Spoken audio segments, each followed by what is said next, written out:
नमस्कार आपण मानक आम चैनल बहुत बहुत स्वागत। आज आम बनैबा साग भजा। आम ये नहीं साग बड़ी कंचा लंका पियाज रसुण बड़ी बादाम आउ कि धनिया पत्र आउ कि कखारू बैगण नहींचु आम ये सोरिष तेल ही यूज करूँ। प्रथम आम ये कि सोरिष तेल देकिना फुटण देला से काटिक रखी कंचा लंका को एमती देदेबा आउ टिके पियाज ऐड करदबा। ये सब को भल भाव एमती भाजला अदा रसुण को छेचिकी देदेबा। अदा रसुण देवा द्वारा सागर टेस्ट बहुत बढ़िया आए।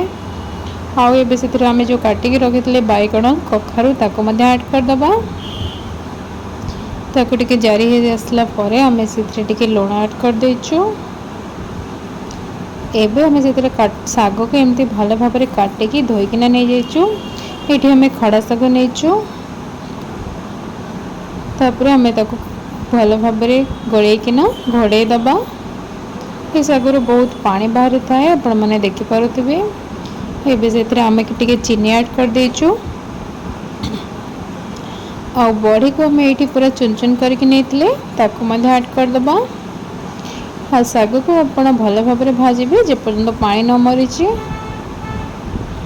तापर आम ये किसी धनिया पत्र ऐड कर देचु।